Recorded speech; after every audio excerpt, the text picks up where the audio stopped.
Hi, this is Dr. Cruz Peterson, and the lesson for this module is the Atharva Veda. We are in the Introduction to World Literature. We're going to first begin with a brief history of the Veda, and then we'll go ahead and together read two hymns from the Atharva Veda. One from Book 5, hymn number 31, called Charm to Repel Sorceries or Spells, and then one from Book 8, hymn 7, which is a hymn to all magic and medicinal plants used as a universal remedy. I will also provide some references for you. The Veda, which means knowledge, wisdom, revealed scripture, is the earliest sacred scriptures of the Hindu tradition. The four Vedas are the Rig Veda, Sama Veda, Yajur Veda, and Atharva Veda. The Veda, or Vedic texts, were transmitted orally through ritual or theological schools long before they were ever written down. The Veda refers to the eternal, authorless text composed by a sage or a Visaya or compiler. So what is a sage? If you said a wise person, you're correct. A sage is an intensely wise person, usually appearing in writings of ancient history or legend. The sage received the mantras from Brahma, is what it's believed. He is the creator god in the Trimurti of Hinduism. He has four faces and is also known as self-born and Lord of Speech. He is also the creator, again, of the four Vedas, one that came out of each mouth, as you can see from the four faces. Sage Brahma is credited for compiling the Veda from four different sages. So when do you think the Veda was written? Yep, from 1900 to 1400 BC. The Rig is the first Veda, and it's the most accurately preserved and transmitted of the Vedic texts. The oldest Indian text known is more than 3,000 years old. In addition to the Rig, the collection comprises three other Vedas: the Sama Veda, the Yajur Veda, and the Atharva Veda, that I've already mentioned to you. The Rig Veda is the Veda of hymns of wisdom. The Sama Veda is the liturgical collection of hymns, mostly taken from the Rig Veda and sung to certain melodies. The Yajur Veda is a scripture of sacrificial rites. And the Atharva Veda is comprised of formulas intended mainly to counteract evil, diseases, and other practical events. Their main functions are as follows. A priest recites the hymns from the Rig Veda, inviting the gods to the sacrificial altar. Another Rig priest sings the Sama Veda hymns, and then a priest performs the sacrifice according to the rules of the Yajur Veda. And then finally, you have the Brahmanian priest that follows the Atharva Veda to supervise the sacrifice. The Atharva Veda is the youngest of the Vedas, composed in Sanskrit.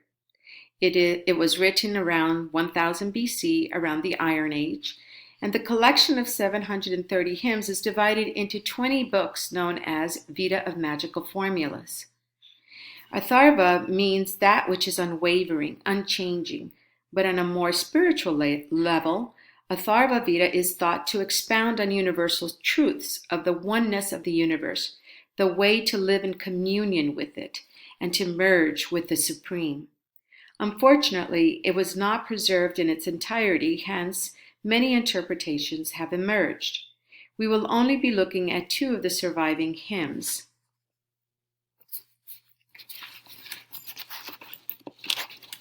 But before we continue, I'd like to add that the Vedic Sanskrit words carry many meanings, or at least several meanings. Let's look at the word Agni, for example.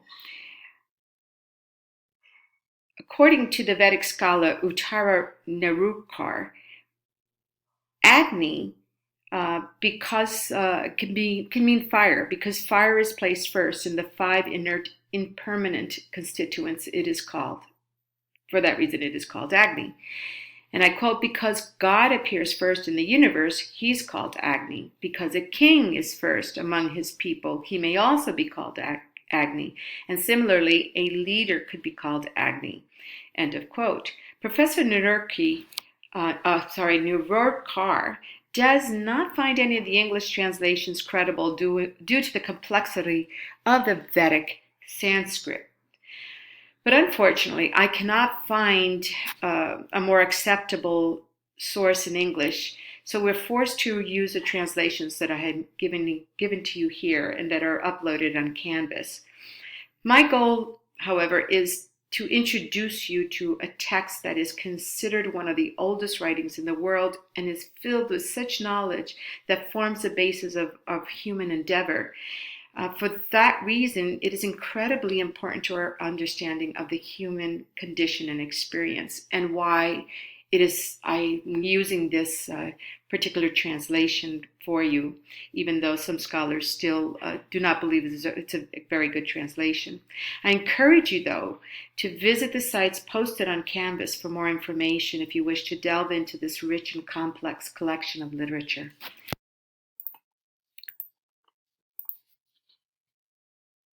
We will begin with part 5 or book 5, hymn 31, entitled Charm to Repel Sorceries or Spells. So I want to make sure you go ahead and read this on your own, although it is, I would highly recommend that you read them out loud since they are chants and meant to be read out loud or sung. Also, I have on the Canvas a link to one of the chants that you can listen to in the original language and at least hear what it sounds like. But let me explain quickly for you what we mean by the hurl back again. This means that what goes around comes around, in other words, karma. And I want you to know the definition of karma is the accumulated effect of deeds and lives, past and present. In other words, an action performed by an individual can leave behind some sort of potency which has the power to cause either joy or sorrow in the future according to its nature. So make sure you go through and read that. Verses 6 through 8 are spells for the community. It talks about the assembly hall, the army, the well, and the burial grounds. I want you to notice specifically here how the mentioning of the burial and the reincarnation connects with the Circe story in the Odyssey that you are currently reading. When you get to verses 9 through 12, you will see that it continues on with the subject of the cremation, and then it gives you the difference between the beaten and the versus the unbeaten path, and also talks about polytheism. So when you go through, I want you to consider what gods do some of these remind you of, especially when they mention Indra and Agni. And remember, we talked about what Agni could signify. So what do you think it means? The Zeus. It could also be Hecate or Circe. How about Medea? These hymns that talk to all magic and medicinal plants used as universal remedy, which is the next hymn that I want you to read, including the one before, could remind you of Hecate, Circe, and Medea, who use herbs in potions to control their subjects. In this particular hymn, the plants are used as a remedy to all that is good, but also to all that is bad. And so make sure that you read through that. As you can see, when you get to verse 9, there is a plant, the Avaki plant. And I just wanted to post a photo for you so you can see what that actually looks like. And as you go through, you read, continue reading. I think it goes all the way to 19, or actually more than 19. It goes, we have the 20th, I think it's 20 is your last, one of your last verses. Oh, but I want you to see that in verse 20, it does talk about a perennial grass that's long known and used in human history. In India, it is known by many names, including the Dav, the Darba, the Kusha, and that was the Asfada. It's a Ficus religiosa. What does that remind you of? Religiosa. You'll see that when we get to Harry Potter. A lot of J.K. Rowling's words come from readings and writings such as these.